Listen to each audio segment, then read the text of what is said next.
let's understand why we all are here. Okay. The first thing is the configuration mindset. A lot of the time we have been trained to think on configuration. We simply configure. We are only configuring. We all were engineers. Now we are becoming mechanics. That's not your fault. That's how we have been trained to sit in front of the system, given a set of requirement, use cases, user issues, and we are just training ourselves in that. But because we were not involved in a lot of meeting, and whenever we were involved in decision making, the time is already too late. Like either you're there in your 10 years experience, 15 years experience, right? But eventually the expectation is between 3 years to 8 years, they are expected to put that control in place. But the decision is happening on the top. So how do you actually go and question? Because most of the time it is given, you implement, it breaks chaos, right? The goal here now is with whatever role you're working in, your job is always to review yourself. Again, we were not able to understand so what to review, so we were simply implementing it. Definitely there were individuals here who would have been going through that process, but very less. Okay. So the first thing is we should move out from what does the tool do, okay, out of the box, and simply configure JML, access, authentication, SAML, to what outcomes do we need? If an application team comes and say, I need SAML. So ideally our mind is, okay, it is supported in Entra, so let's implement SAML. Instead of that, why do they need SAML? Start from there. Not for every use case, but there are few use cases, right? Sometimes they will ask for some specific requirement, let's say an MFA bypass. Just because it has been approved by the leadership does not mean we implement. We do our own due diligence. Okay. Then a lot of the time vendors will come and say, okay, these are the features. I think your use case should be enough and you can use all these features driven by vendor defaults. Make sure that business requirement is first. And here there are three things that comes to my mind. Business requirement. So whenever you're implementing any use case, business requirement, your own best practice knowledge, best practices of the tool, and your knowledge. Okay. Mostly we deal with these three things whenever we are implementing anything. Out of these three things, what should be given the foremost priority? Business requirement or the best practice or my own knowledge? What Business. do you Business requirements. Best Both. practice and knowledge. Sorry, say that again. Best practices and knowledge. Okay. We should go Anyone by else? business requirements first. What the Yes. business needs, and then we apply what is best for the business. What will happen if I go and pick these two and not pick the business requirement? And although before you answer, I'll add one point. Although we are saying business requirement, but most of the time you all will agree, it is someone's knowledge and someone's best practice who have come from different organization. They start from here, right? And then they try to somehow align, and that is why most of the project would fail. All right. Right. So now, why is business requirement important? All your answers are correct, but why business requirement? What will happen if I do not consider business requirement as a topmost priority? Sir, business requirement is necessary because we need structure wise implementation required. Okay, Mohan. Anything else? I mean, we will not be able to meet the business goals or organization goals at the end of the day if we do not keep in mind business requirements. And what will happen if you do not meet business goals? Yeah, again, the same, we go to the same thing. I mean, ultimate revenue loss or business loss. And then there may not be a business loss. To be honest, here your project will get sidelined, Correct. right? Yes, correct. Time delays will happen. right? And your organization will keep asking for the feature will never be released because someone thought that they should have gone with a different product or a different solution based on the best practice from the internet or from Gartner. But no one actually understood what was the business trying to solve. Okay. And one more thing, definitely with knowledge, sometimes I've seen a small amount of ego also. And all of these are like real time scenarios. Many time people have their own set of mindset to argue, right? Based on their knowledge. And they will, because of this, they will add their own set of best practice. Saying, yes, I've seen organizations using a single IAM tool for all the use cases. I've seen in those meetings. Just because the product that they were choosing had all the features and the other product had only let's say the IGA part and bit of access management, they went on saying that no, everyone like best practices always use single product that does IAM IGA PAM.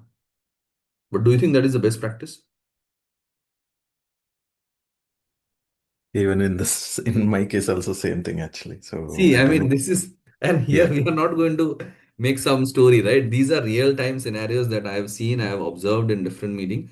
Our goal is to move out and be very technical, okay, and go with what is the right approach.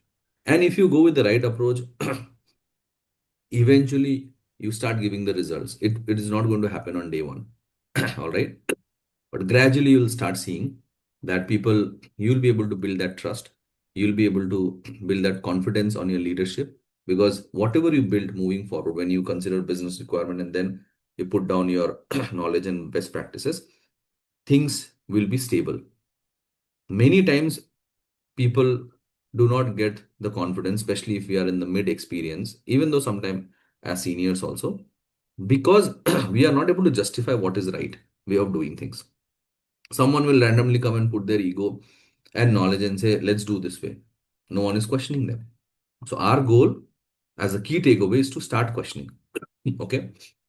From point to click implementation, meaning you got the details, you have clicked implementation to tool agnostic architecture.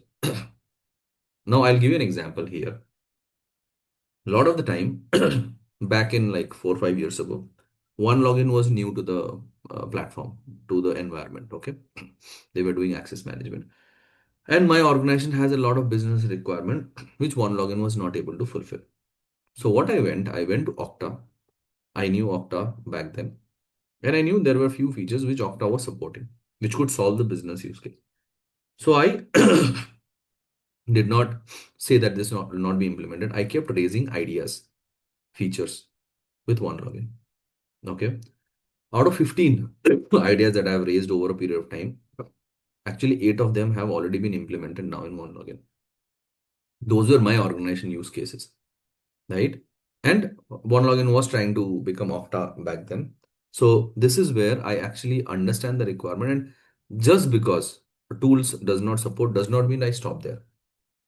And if it supports with very basic scenario, does not mean I simply go and implement if it is not aligned to business requirement. Business requirement is forefront, it should be on the top.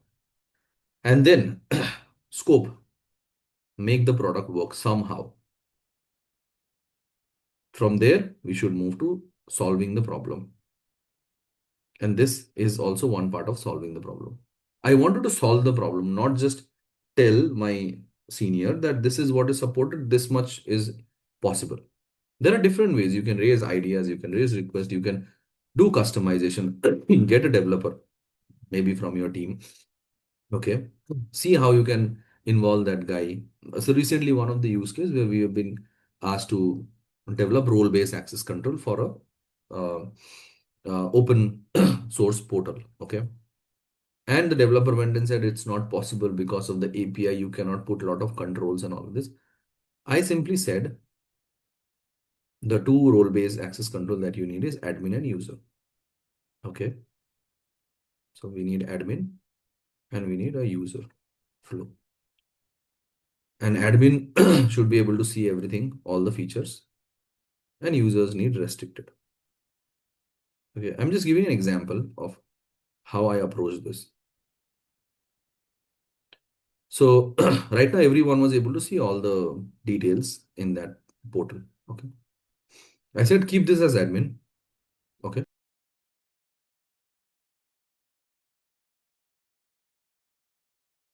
And then for a user, let's use this.